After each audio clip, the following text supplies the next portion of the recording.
ভালোবাসা মানেই স্যাক্রিফাইস। জীবনে আমাদেরকে অনেক কিছুই স্যাক্রিফাইস করতে হয়, আর যারা ভালোবাসায় স্যাক্রিফাইস করতে পারে তাদের ভালোবাসায় পূর্ণতা পায়। আর যারা স্যাক্রিফাইস করতে না পারে তাদের জীবন থেকে হয়তো ভালোবাসার মানুষটি হারিয়ে যায়। তো জীবন চলার পথে হঠাৎ করেই যদি আপনার হারিয়ে ফেলা ভালোবাসার সাথে আপনার দেখা হয়ে যায়, আপনি কি করবেন?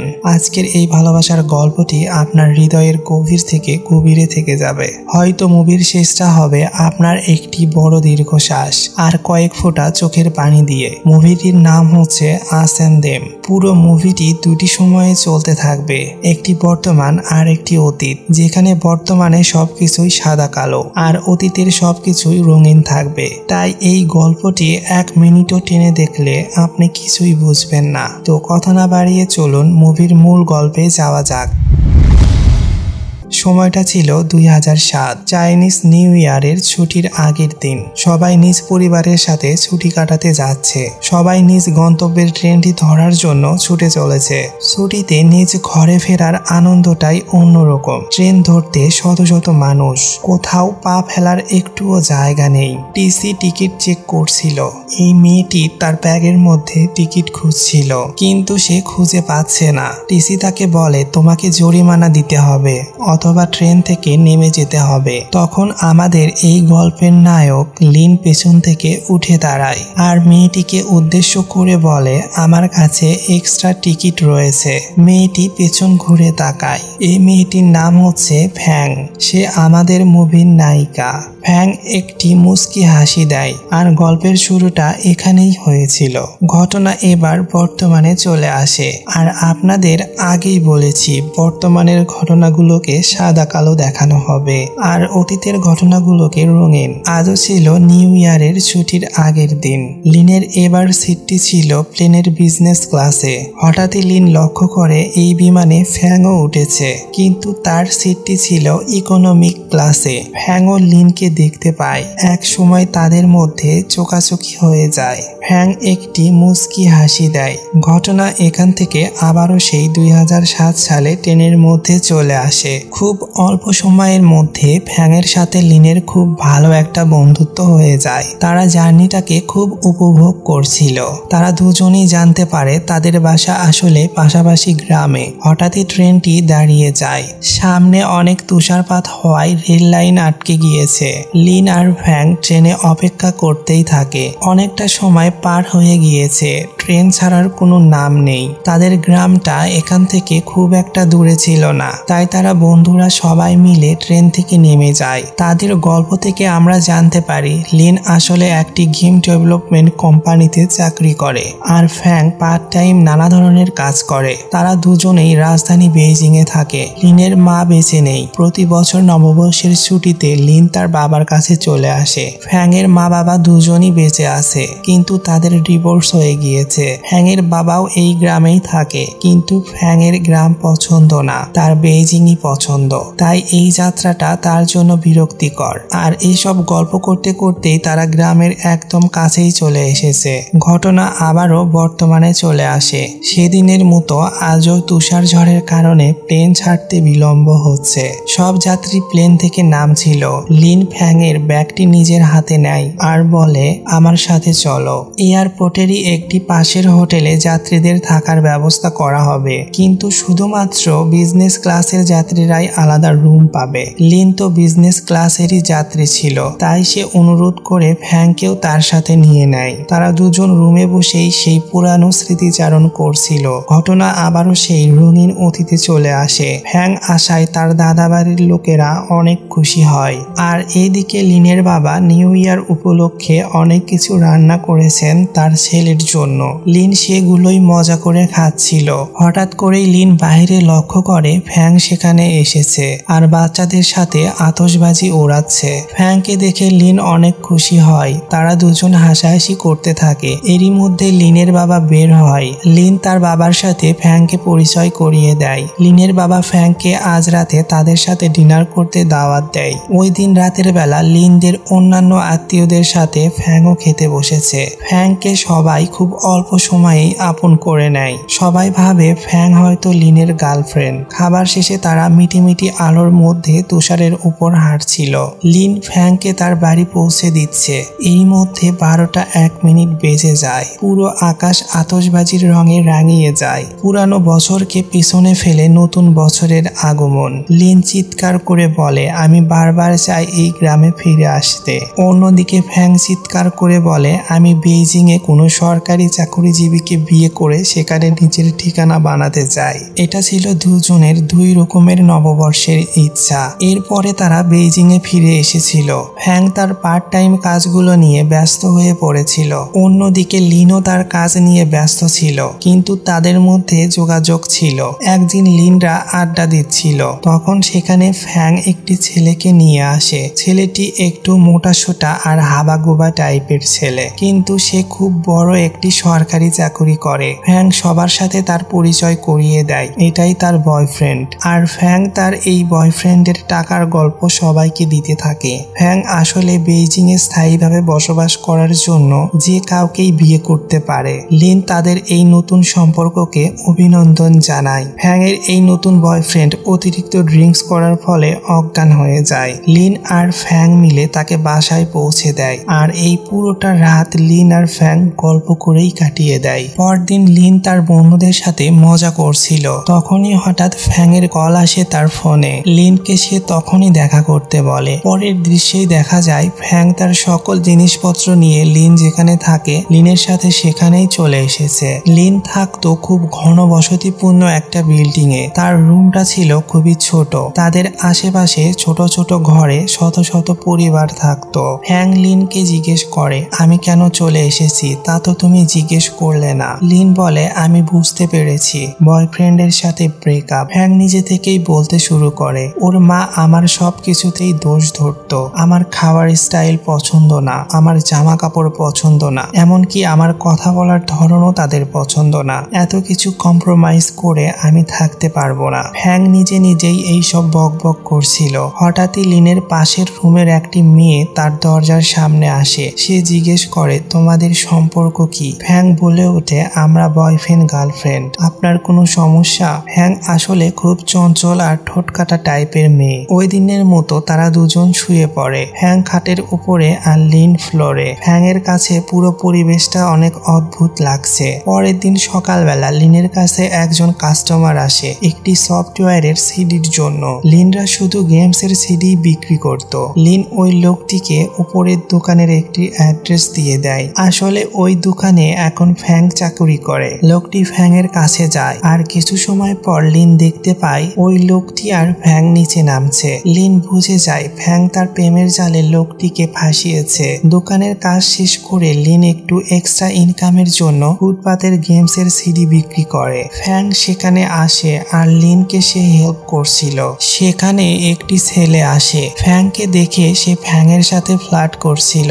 এক পর্যায়ে সে ফ্যাংকে কুপ্রস্তাব দেয়। এটা দেখে লিনের মাথা গরম হয়ে যায়। সে ছেলেটিকে মারতে থাকে। ফ্যাং কোনো উপায় না দেখে পুলিশ বলে চিৎকার করতে থাকে, আর পুলিশের কথা শুনে ওখান থেকে সবাই পালিয়ে যায়। দৃশ্য পরিবর্তন হয়। ওই দিন রাতের বেলা ফ্যাং লিনকে জানায় সে খুব তাড়াতাড়ি তার বয়ফ্রেন্ডের বাসায় উঠবে। লিন তাকে কিছুই বলে না। প্রতিদিনের মতো করেই তারা দুজন শুয়ে পড়ে। পরের দিন ছিল ক্রিসমাস। ফ্যাং লিনের সাথে দেখা করতে আসে সেই ফুটপাতের সিডির দোকানে। ফ্যাংকে তার নতুন বয়ফ্রেন্ড একটি ক্যামেরা ফোন কিনে দিয়েছে। সে ফোন দিয়েই সে লিনের সাথে ছবি তুলছে।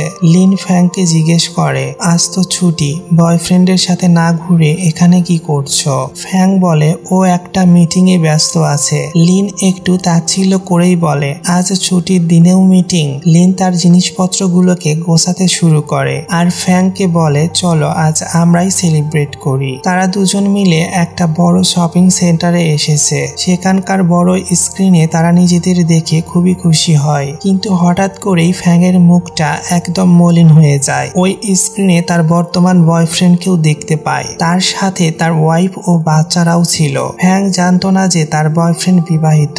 ফ্যাং এর মনটা একদম ভেঙে গিয়েছে।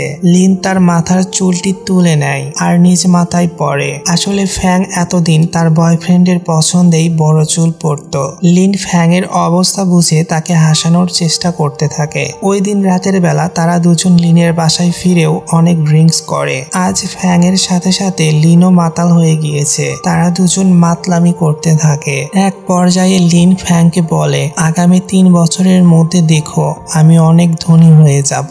তখন আমি এই শহরে অনেকগুলো বাড়ি কিনবো, আর সেই বাড়িগুলোর মধ্যে তোমাকে একটা বাড়ি দিব গিফট হিসাবে, কারণ তোমার তো বেইজিং এ একটা নিজের থাকার জায়গার খুবই শখ। ফ্যাং লিনকে জড়িয়ে ধরে আর তাকে ধীর গলায় বলে, আমি জানি তোমার এই স্বপ্ন কখনোই সত্যি হবে না। পরদিন সারাদিনের কাজ শেষে লিন যখন বাসায় ফিরে আসে, সে কোথাও ফ্যাংকে খুঁজে পায় না। লিন বারবার ফ্যাংকে কল দিয়েই যাচ্ছে, কিন্তু ওপাশ থেকে কোনো সাড়া আসে না। দুপুর গড়িয়ে বিকাল হয়ে যায়, লিন এখনো ফোন করেই চলেছে। লিন একদম অস্থির হয়ে গিয়েছে। অবশেষে ফ্যাং কলটা ধরে। লিন ফ্যাংয়ের উপর অনেক চিল্লাতে থাকে। সে বলে, তুমি আমার রুমটাকে কি হোটেল পেয়েছো?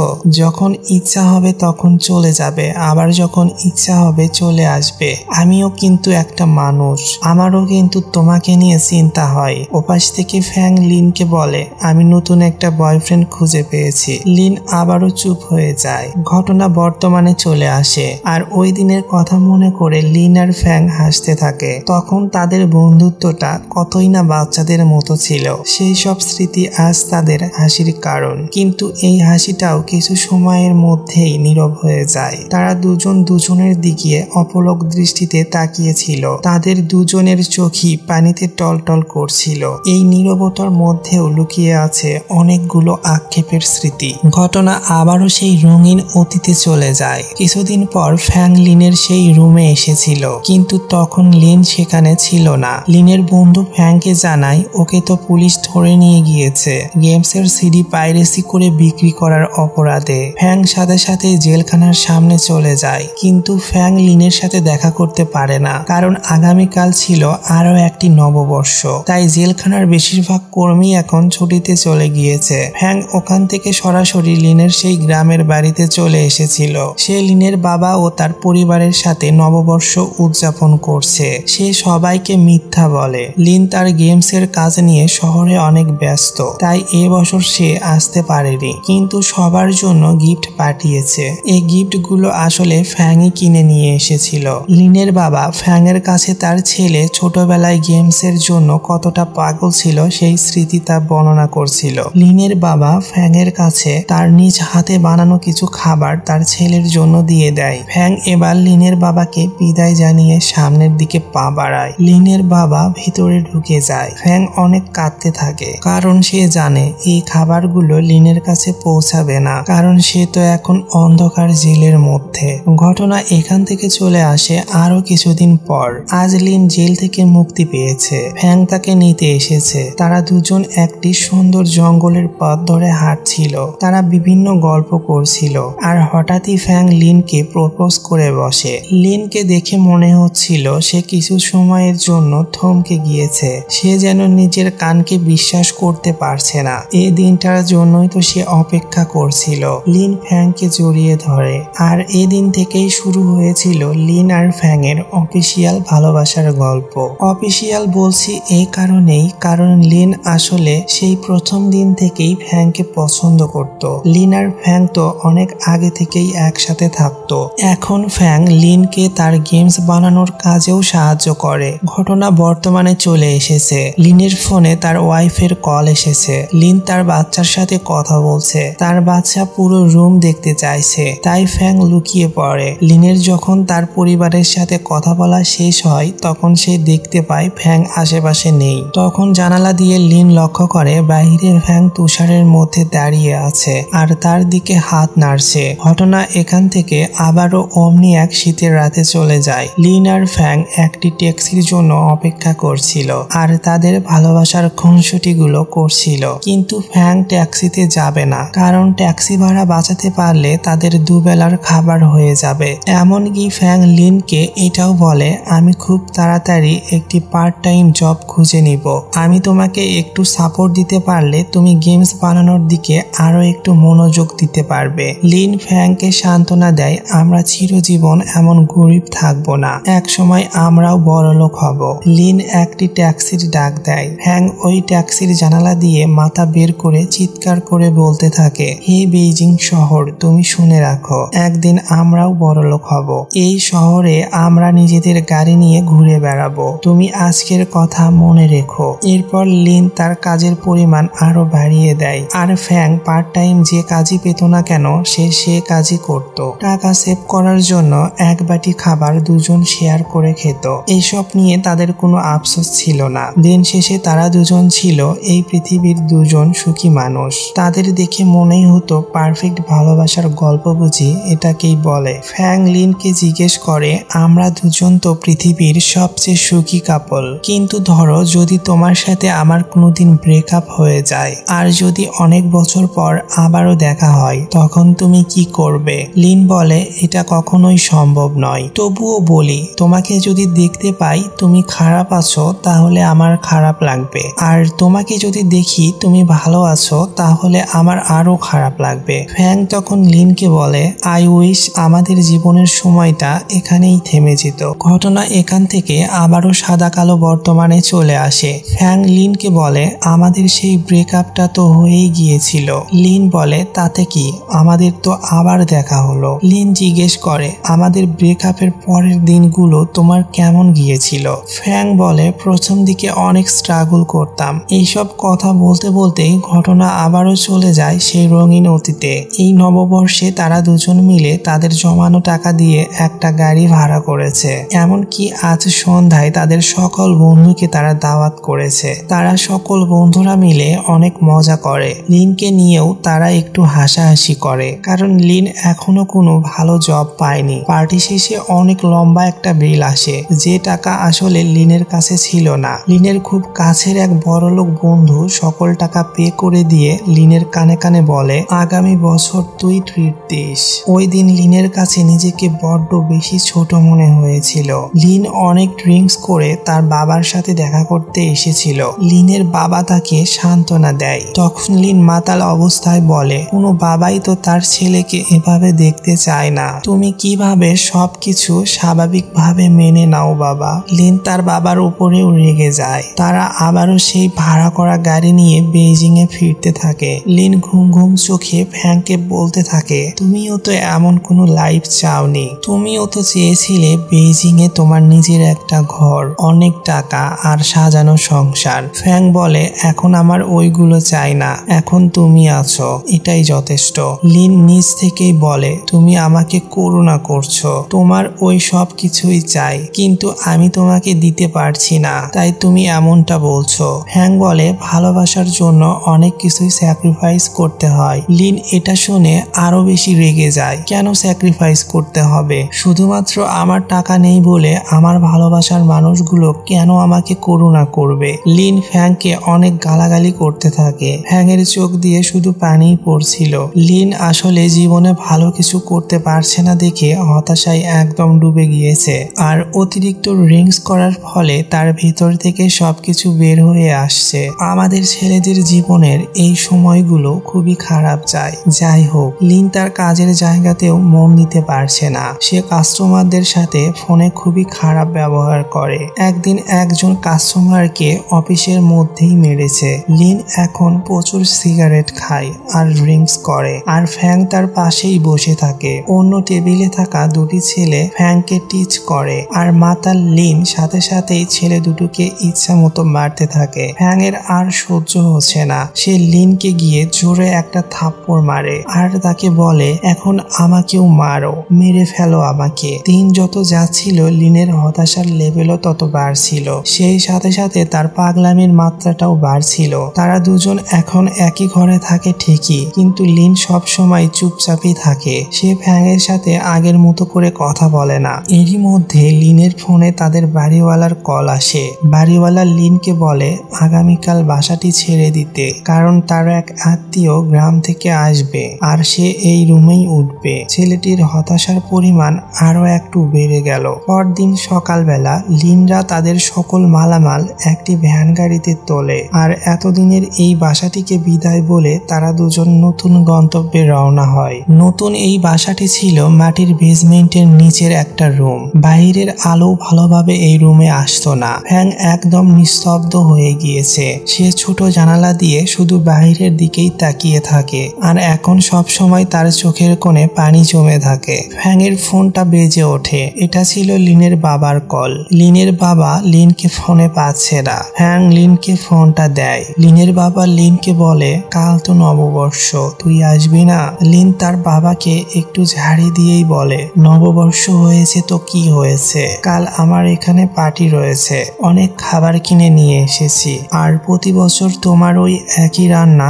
আমার ভালো লাগে না। ওপাশ থেকে বাবা চুপচাপ ফোনটা রেখে দেয়। এই বাবা আর সন্তান দুজনেই কিন্তু দুজনের জায়গা থেকে কষ্ট পাচ্ছে, কিন্তু একজন আরেকজনের কষ্ট দেখতেও পাচ্ছে না। জীবন মাঝে মাঝেই আমাদের এই জায়গাতে দাঁড় করিয়ে দেয়। আমরা ভালোবাসার মানুষটিকেও ভালোবাসি বলতে পারি না। যাই হোক, ওই দিন রাতের বেলা ফ্যাং যখন খাচ্ছিল তখন সে লক্ষ্য করে পাতিলে খুব বেশি একটা খাবার বাকি নেই। সে খাবারটা থামিয়ে দেয়, আর যেটুকু খাবার ছিল সবগুলো এক জায়গা করে একটা বাটিতে লিনের জন্য রেখে দেয়। ফ্যাং এর চোখ দিয়ে পানি পড়ছে। ফ্যাং বুঝতে পারছে সে দিন দিন লিনের উপর বোঝা হয়ে যাচ্ছে। অন্যদিকে লিন এক মনে গেমস খেলেই চলেছে, তার এসব কিছুর প্রতি কোনো খেয়ালই নেই। ফ্যাং এবার উঠে দাঁড়ায় আর লিনকে বলে, আমাদের মনে হয় এখান থেকেই আলাদা হয়ে যাওয়া উচিত। লিনের কানে তো হেডফোন দেওয়া ছিল, তার ফ্যাং এর প্রতি কোনো খেয়ালই ছিল না। ফ্যাং লিনকে বিদায় দিয়ে চলে যায়। লিন এক মনে গেমস খেলেই যাচ্ছিল। কিছু সময় পর লিন যখন বুঝতে পারে যে ফ্যাং চলে গিয়েছে, সে একদম পাগল হয়ে যায়। সে দৌড়ে রেল স্টেশনে চলে আসে আর চারিদিকে শুধু ফ্যাংকেই খুঁজতে থাকে, কিন্তু সে কোথাও ফ্যাংকে খুঁজে পাচ্ছিল না। ঠিক তখনই একটি ফাঁকা ট্রেনের দরজার ওপাশে সে ফ্যাংকে দেখতে পায়। সে চুপচাপ দাঁড়িয়েছিল আর দরজার ওপাশে লিন দাঁড়িয়েছিল। ট্রেন ছাড়া শেষ হুইসেল বেজে ওঠে, কিন্তু লিন ফ্যাংকে কিছুই বলতে পারে না।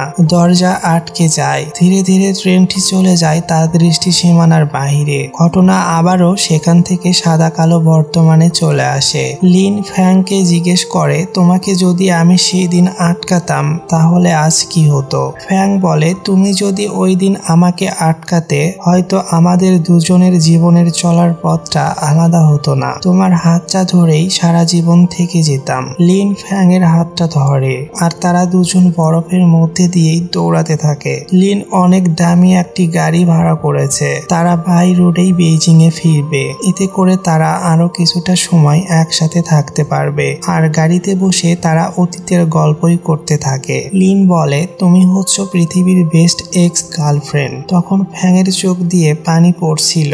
সে বলে, হয়তো তুমি ঠিকই বলেছ। একটা সময় আমাদের কিছুই ছিল না, দুবেলার খাবারও ছিল না, শূন্য পকেটে আমরা শহর ঘুরে বেরিয়েছি। আজ দেখো আমাদের কাছে সবই আছে, শুধু ভালোবাসাটাই নেই। লিন বলে, আমি এখন তোমার মতো করে কাঁদতেও পারছি না, সেই অধিকারটাও আমার নেই। আমার এখন একটা মেয়ে আছে, সে আমার জন্য বাসায় অপেক্ষা করে বসে থাকে, বাবা কখন আসবে।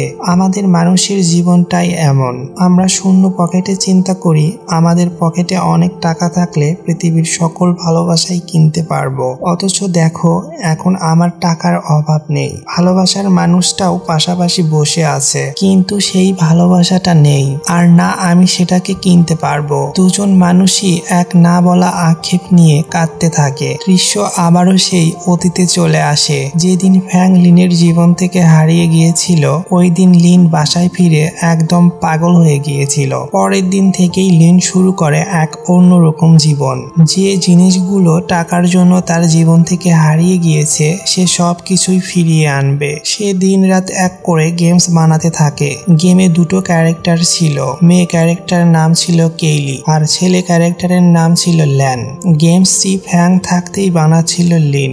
একদিন ফ্যাং লিনকে জিজ্ঞেস করে, যদি এই গেমে ল্যান কখনো কেলিকে খুঁজে না পায় তখন গেমের শেষটা কি হবে? তখন লিন বলেছিল, তখন এই গেমসের শেষটা একদম সাদা কালো হয়ে যাবে, অর্থাৎ স্ক্রিনের সবকিছুই সাদা কালো হবে, যেটা কিনা এই মুভির বর্তমানেও ঘটছে। লিন একটি ফুড ডেলিভারির কাজও নিয়েছিল। সে বাসায় বাসায় খাবার দিত, কিন্তু লিন লক্ষ্য করতে থাকে প্রত্যেক বাসায় তার গেমসটি খেলা হচ্ছে এবং শেষে স্ক্রিনটা সাদা কালো হয়ে যাচ্ছে, অর্থাৎ বেশিরভাগ মানুষই গেমসটি কমপ্লিট করতে পারছে না। অল্প কিছুদিনের মধ্যেই লিনের গেমসটি খুবই পপুলার হয়ে যায়। 15 মিলিয়ন ডাউনলোড হয় লিনের গেমসটি।